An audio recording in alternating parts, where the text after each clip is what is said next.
Good evening and welcome to our Sunday evening service. Normally we do this in the morning, but Jerry and I were traveling back from our ministry trip, and so we're finally up in northern Jersey, and we're glad to be back with all of you tonight.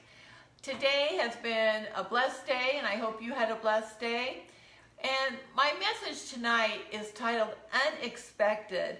The Lord gave this message to me for a couple churches, but He also asked me to share it tonight for you that are listening. The word unexpected means not expected, unforeseen, surprising. And when we talk about unexpected things that happen in our life, most of the time we think of bad things that happened, negative things. But you know, it doesn't always have to be negative things when it's unexpected. But for some reason in life, when we say something unexpected happened to me, oftentimes the mind goes to that negative. Have you ever had anything, and I'm sure everybody has had something unexpected happen in their life? Was it a good thing? Was it a bad thing?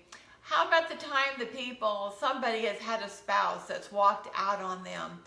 And I had that happen to me many years ago. I got up one morning and my ex-husband said, "I don't love you anymore. I'm leaving." Talk about unexpected.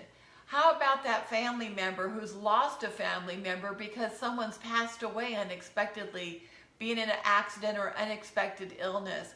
How about that person who's lost that job? They thought they were going in and maybe a raise was coming or a new position, and suddenly they're told they're let go. It's so unexpected. Did you ever lose a job or something you anticipated? Many people this season were expecting to go on a vacation someplace they've been planning for a long time. And then suddenly this pandemic hit back in March, and all vacations were basically canceled. That was unexpected. It was negative. But I got to tell you, even with the pandemic hitting, and that was negative, people lost jobs, people were sick, people did not get to go on vacation. There were good things that came out of that unexpectedness. And we have to remember that when we have something that's unexpected in our life, let's don't look at the negatives. God can change that unexpected item or that thing in your life, can turn it into something that's a plus, something that's a blessing. And I have to say, even with this pandemic that happened, I know none of us liked it. None of us like wearing the mask. None of us like being stuck at home quarantined. But there was a lot of good that came out of it. I look back at the times that we spent with our family, times that we never would have done before, things we wouldn't have done before. Some people even got additional pay because they were on unemployment and extra money was given to them that they were not anticipating. Maybe they weren't working, but they got extra money. Maybe blessings came from someone that knew there was a hardship in your family and someone just delivered food, or someone came by and they dropped off extra money. That's unexpected blessings. So don't think of unexpected as being the negative. It can be a good thing. I know many parents were thrown into being teachers. They did not go to school to be teachers. I know even our own family, suddenly mom and dad were having to teach, and the kids weren't sure they even liked it. But you know, something good has come out of that and will come out of it, even if it's just time you spent with your family. I know at the end of June, my Bible study that I teach out of our home, we hadn't seen each other in almost 3 months because we've been doing it on Zoom. But physically, we hadn't seen each other. When we got together, everybody was so excited to be back together. But one of the things that they did is they kept talking about unexpected negative things that had happened in their life. And it just kind of snowballed. So unexpectedness happens to everyone. But as I sat and listened to the women, I realized that most of us don't know how to handle life when something unexpected happens. But you know, we have to remember the Lord's in control. And oftentimes it's not just you, it's me too. We'll be going through life and something negative happens. And we have to remember that the Lord is with us no matter what is happening, no matter what is unexpected in our life. We are supposed to be looking for the miracles. We are supposed to be looking for the signs and the wonders for God. And no matter what you're going through, life is going to happen. We are going to have negative unexpectedness in our life, but we can turn that around and we can look for the blessings that are coming our way. So be ready for that. I want to share a story with you out of Matthew 14. It starts in verse 13. This is right after Jesus found out that his friend John the Baptist had been beheaded. In verse 13 it says, "When Jesus heard it, he departed from there by boat to a deserted place by himself." Obviously, Jesus wanted to be by himself. One of his best friends had just been beheaded. But when the multitudes heard it, they followed him on foot from the cities. Jesus wasn't expecting all these people to follow him. He wanted to be alone.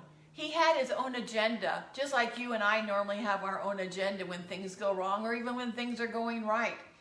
But in verse 14 it goes on to say, "And when Jesus went out, he saw a great multitude, and he was moved with compassion for them and healed their sick." This was not in Jesus' plans originally. He wanted to go by himself. But when he got to the other side, the multitudes had followed him. And he had compassion. And Jesus is not going to walk away from anyone. So he went and healed the sick, even though that was not in his plans. When it goes on to verse 15, it says, "When it was evening, his disciples came to him, saying, 'This is a deserted place, and the hour is already late. Send the multitudes away that they may go to the village and buy themselves food.'" The disciples had their own agenda. They did not want anything to come in between them and their plans. Does that sound familiar? That's what we do in our life. We don't want that unexpectedness to mess up our plans, what we've already planned. But the disciples, they wanted the people to go to the village and buy their own food. But in the next verse, in 16, it says, "But Jesus said to them, 'They do not need to go away. You give them something to eat.'" Nobody had this plan, and obviously there was no food just sitting there for all of this multitude of people. But Jesus had another plan. In verse 17 it says, "And they said to him, 'We have only 5 loaves and 2 fish.'" Basically, in their minds, they're thinking, what are we going to do with 5 loaves and 2 fish? How are we going to feed these multitudes? Once again, it's not in my plan to feed these people. I think it's time that they go to the village and we go on with our own life.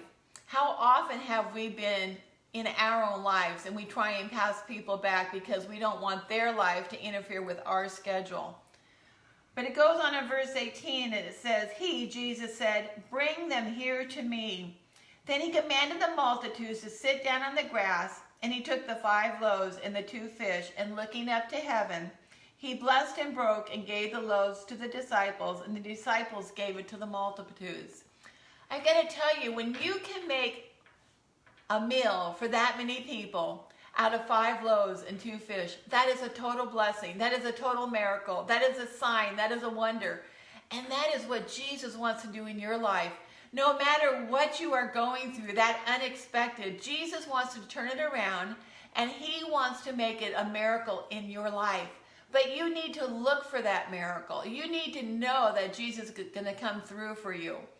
In verse 20 it says, "So they all ate, and they were filled, and they took up 12 baskets full of fragments that remained. Now those who had eaten were about 5,000, besides the men, the women, and the children." Jesus fed over 5,000. That was not in his plans. He hadn't even thought about that day. He was thinking about his friend who had been beheaded. But from that negative, Jesus walked through the rest of his day, and he had a miracle waiting for people who he did not even know. Jesus is there for you and I. It says in Jeremiah 32:27, "I am the Lord, the God of all mankind. Is anything too hard for me?" So I want to encourage you tonight, no matter what you've gone through, where you are right now, what has unexpectedly happened to you before the pandemic, during the pandemic, now, whatever the future brings, don't look at it as a negative.